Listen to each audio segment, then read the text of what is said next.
Welcome to Democracy Now!, democracynow.org, the War and Peace Report. I'm Amy Goodman.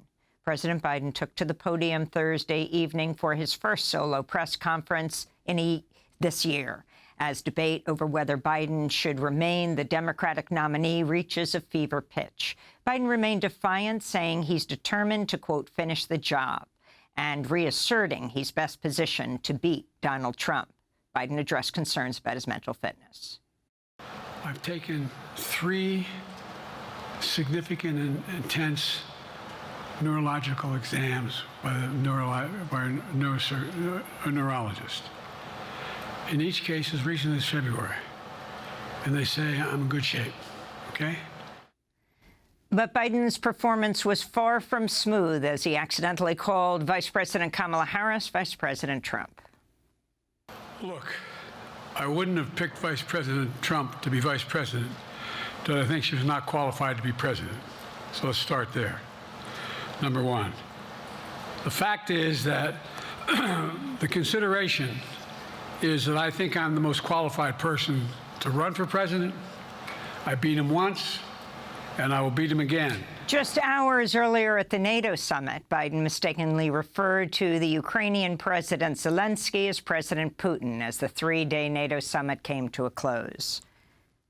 And now I want to hand it over to the President of Ukraine, who has as much courage as he has determination. Ladies and gentlemen, President Putin. President Putin. He's going to beat President Putin. President Zelensky. I'm so focused on beating Putin. 3 more House Democrats called on President Biden to step aside following the news conference. And more news from the NATO summit. The U.S. approved a new $225 million military aid package for Ukraine, including a Patriot missile system. Ukrainian President Zelensky again urged NATO allies to lift all restrictions on Ukraine's use of long-range weapons to strike targets inside Russia, saying the move would be a game changer. Meanwhile, Spanish Prime Minister Pedro Sánchez criticized NATO's double standard when it comes to support for Ukraine versus Gaza. Pues España lo que ha hecho ha sido reclamar para Ucrania, como también para Gaza. What Spain has done has been to demand for Ukraine, as well as for Gaza, the same manner and the same firmness in respecting international law. I believe that our strength lies in our unity and also in our coherence. We cannot and should not allow ourselves to be accused by anyone of having double standards in the defense of international law. In May, Spain formally recognized the state of Palestine. In related news, Hungarian Prime Minister Viktor Orbán traveled to meet with Donald Trump at his Mar-a-Lago resort Thursday after leaving the NATO summit in Washington. Orbán, who also visited President Putin in Moscow as well as Beijing in recent weeks, says he's on a, quote, peace mission 5.0. In Gaza, rescue workers are recovering dozens of dead bodies following 2 days of nonstop Israeli attacks in western Gaza City, much of which has now been left in ruins. Survivors say their buildings were attacked in the middle of the night. One man, Musa al-Dadou, says his family was forced from their shelter in the middle of the night by Israeli forces. My mother's in a wheelchair, my wife as well, and she has metal support in her arms and legs. My grandson is paralyzed in the legs. His father had to carry him on his back. In more news from Gaza, at least 70 media organizations are urging Israel to give reporters unfettered access to the besieged territory. Media outlets, including the Associated Press, BBC, CNN, The Guardian, New York Times, and The Washington Post, said in a letter, quote, "The effective ban on foreign reporting has placed an impossible and unreasonable burden on local reporters to document a war through which they are living. More than 100 journalists have been killed since the start of the war, and those who remain are working in conditions of extreme deprivation," the newspapers wrote. In Israel, the first results of the military's investigation into its response to the October 7th attack by Hamas were published Thursday. The report finds the military was unprepared for the incursion into Kibbutz Be'eri and was slow and disorganized in its response. Over 100 Israelis were killed, another 30 taken hostage from Be'eri. The report, however, denied that hostages killed during a standoff between Hamas and Israeli soldiers were killed in friendly fire, as some have suggested, though it did not offer evidence that Hamas killed them. Members of Kibbutz Be'eri expressed dissatisfaction with the military assessment. We know what are the conclusions, some conclusions, but not like the big picture conclusion. And what could have done differently and what they are going to do on the next step. How can we feel secure again, safe again? How can we come back to live in Kibbutz Be'eri? In Texas, 1 million people in the Houston area remain without power and water after Hurricane Beryl slammed into the region Monday amidst a protracted heat wave. Hospitals report a surge in patients with heat-related conditions and are unable to swiftly discharge patients if they don't have electricity at home to stay cool.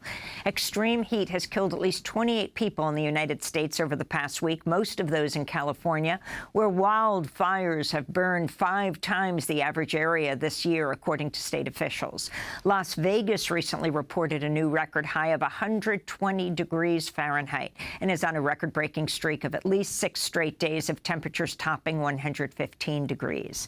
Last week, the Biden administration proposed a new rule that would require employers to provide regular rest breaks and water to workers during high temperatures.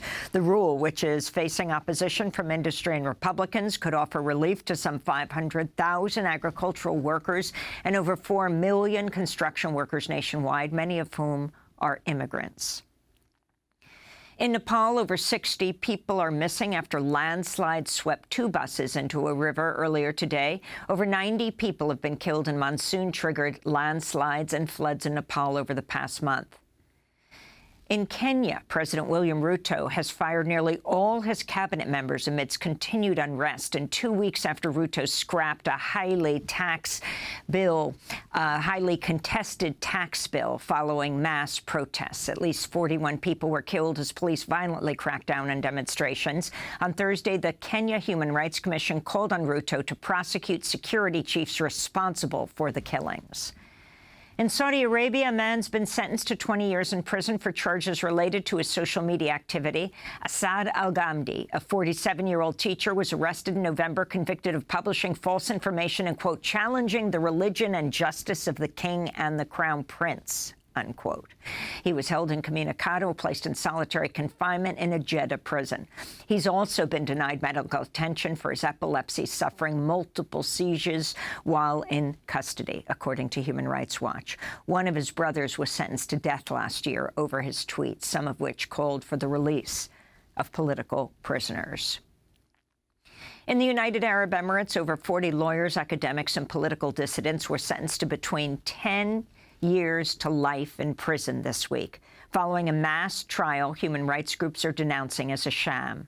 More than 80 people were tried, many of whom had already been convicted years ago and were serving prison sentences for the same or similar offenses. Human Rights Watch said the proceedings were marred by serious due process and fair trial violations, including the use of torture. Back in the United States, a federal court has ruled that Black Lives Matter activist DeRay McKesson cannot be held responsible for injuries inflicted by someone else while attending a protest that McKesson had organized following the 2016 police killing of Alton Sterling in Baton Rouge, Louisiana. The ruling came after the U.S. Supreme Court in April declined to take the case. The ACLU hailed Thursday's decision in favor of McKesson as a crucial win for the First Amendment right to protest. And reproductive rights advocates vowed to challenge a move by Arkansas Secretary of State John Thurston, who on Wednesday disqualified a grassroots ballot initiative that seeks to enshrine abortion access in Arkansas's Constitution. Thurston argued the group behind the proposed ballot amendment, Arkansans for Limited Government, failed to identify paid canvassers tossing 14,000 of the more than 100,000 signatures collected. Voters in nearly a dozen states could see abortion-related amendments on the ballot in November. And those are some of the headlines.